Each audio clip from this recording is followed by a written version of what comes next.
सोचो, एक ऐसी दुनिया जहां आपके विचार मशीनों को कंट्रोल कर सकते हैं। एक ऐसी दुनिया की कल्पना करो जहां लकवा एक बीते हुए जमाने की बात हो।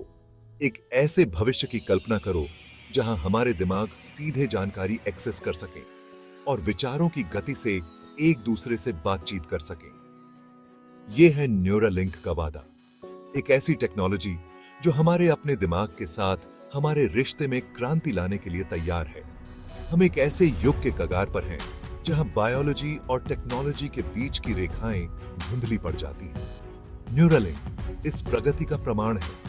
यह एक ऐसे भविष्य की झलक देता है जहां हमारे भौतिक शरीर की सीमाएं अब मानव क्षमता की सीमाओं को परिभाषित नहीं करती हैं। यह कोई साइंस फिक्शन नहीं है। यह भविष्य है जिसे एलोन मस्क और न्यूरालिंक में उनकी टीम बनाने के लिए अथक प्रयास कर रही है। एक ऐसा भविष्य जहां मानव मन अपनी सीमाओं को पार कर असाधारण हासिल कर सकता है। लेकिन बड़ी शक्ति के साथ बड़ी जिम्मेदारी भी आती है। जैसे ही हम इस नई सीमा पर खड़े होते हैं, हमें इस तरह की परिवर्तनकारी तकनीक के निहितार्थों पर सावधानीपूर्वक विचार करना चाहिए। न्यूरालिंक एक ब्रेन कंप्यूटर इंटरफेस या बीसीआई डेवलप कर रहा है। यह एक छोटे कंप्यूटर की तरह है जिसे सीधे दिमाग में लगाया जाता है।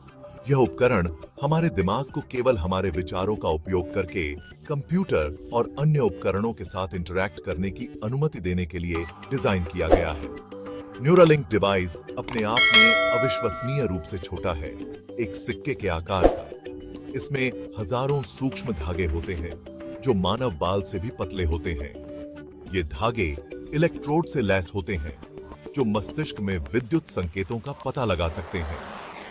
डिवाइस को प्रत्यारोपित करने की शल्य प्रक्रिया को उन्नत रोबोटिक्स का उपयोग करके न्यूनतम इन्वेसिव बनाया गया है।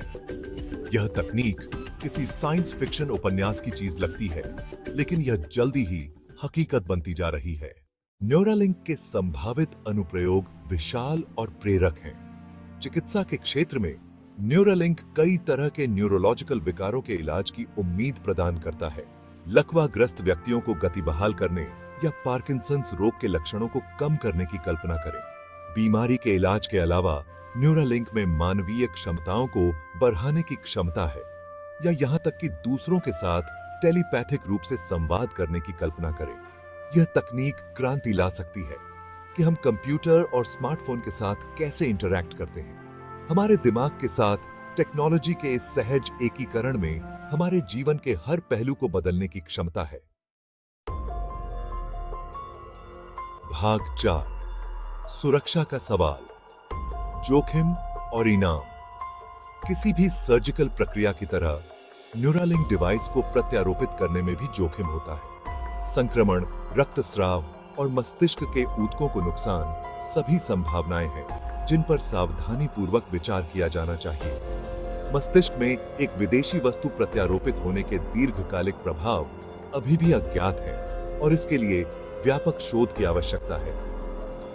गैप टूल्स, न्यूरालिंक का विकास अभी अपने शुरुआती चरण में है। इसकी सुरक्षा और प्रभावशीलता दोनों को सुनिश्चित करने के लिए कठोर परीक्षण और परिशोधन महत्वपूर्ण है। न्यूरालिंक के संभावित लाभ बहुत अधिक हैं, लेकिन जोखिम भी है। हमें सावधानी के साथ आगे बढ़ना चाहिए, यह सुनिश्चित करते हुए कि मरीजों की सुरक्षा और स्वास्थ्य हमेशा सर्वोपरि हो। संभावित जटिलताओं और दीर्घकालिक प्रभावों के बारे में खुला और पारदर्शी संचार विश्वास बनाने और इस अभूतपूर्व तकनीक के जिम्मेदारी से विकास को सुनिश्चित करने के लिए आवश्यक है। भाग 5, उन्नत दिमाग की नैतिकता। न्यूरालिंक के नैतिक निहितार्थ जटिल और दूरगामी हैं। इस तकनीक तक किसकी पहुंच होगी और इसे कैसे नियंत्रित किया जाएगा? क्या यह मौजूदा सामाजिक असमानताओं को बढ़ा सकता है या नई असमानताएं पैदा कर सकता है? गोपनीयता एक और बड़ी चिंता का विषय है। मस्तिष्क की गतिविधि को पीआरएच सकने वाले उपकरण के साथ हमारे विचारों और डेटा तक किसकी पहुंच होगी? हम अपने सबसे निजी विचारों और भावनाओं के दुरुपयोग या अनधिकृत पहुंच को कैसे रोक सकते हैं? नव उन्नयन की संभावना गहन दार्शनिक प्रश्न उठाती है।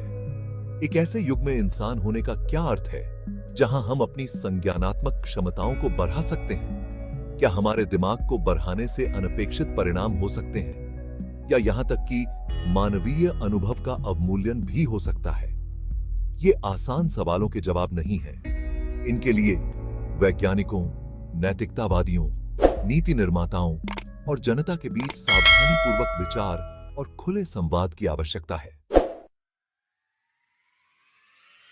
भाग 6, मानव क्षमता का एक नया युग। चुनौतियों के बावजूद न्यूरालिंक के संभावित लाभों को नजरअंदाज करना बहुत बड़ी भूल होगी।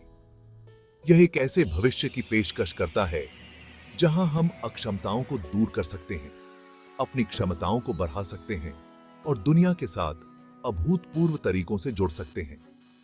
एक ऐसी दुनिया की कल्पना करें जहां संचार तात्कालिक और सहज हो, जहां ज्ञान और कौशल सीधे हमारे दिमाग में डाउनलोड किए जा सकें, और जहां हमारे भौतिक शरीर की सीमाएं अब यह परिभाषित न करें कि हम क्या हासिल कर सकते हैं। यह वह भविष्य है जिसका न्यूरालिंक वादा करता है। एक ऐसा भविष्य जहां हम मानव मन की पूरी क्षमता को अनलॉक कर सकते हैं। यह एक ऐसा भविष्य है जो रोमांचक और चुनौतीपूर्ण दोनों है, जो अपार संभावनाओं और संभावित खतरों से भरा है। भाग 7, सपना या पेंडोरा का बॉक्स। न्यूरालिंक एक दौधारी तलवार है, एक ऐसी तकनीक जिसमें उपचार और वृद्धि दोनों की शक्ति है, लेकिन साथ ही साथ बाधा डालने और विभाजित करने की भी। जैसे ही हम इस नए युग के कगार पर खड़े हैं, हमें सावधानी और आशावाद दोनों के साथ आगे बढ़ना चाहिए। हमें खुद से ऐसी शक्तिशाली तकनीक के नैतिक निहितार्थों के बारे में कठिन सवाल पूछने की जरूरत है। इसके जिम्मेदारी से विकास और उपयोग को सुनिश्चित करने के लिए हमें स्पष्ट दिशा निर्देश और कानून स्थापित करने की आवश्यकता है। भविष्य अलिखित है, और न्यूरालिंक जैसी तकनीकों के साथ हम जो रास्ता चुनते हैं, वह मानवता के भाग्य का फैसला करेगा। क्या यह एक सपना सच होगा, प्रगति और ज्ञानोदय का एक साधन, या यह पेंडोरा का बॉक्स खोलेगा, अनपेक्षित परिणामों को सामने लाएगा जिन्हें हम नियंत्रित नहीं कर पाएंगे? इसका उत्तर तकनीक में ही नहीं, बल्कि आज हम जो चुनाव करते हैं उसमें निहित है। भविष्य हमारे हाथ में है। हम क्या चुनेंगे?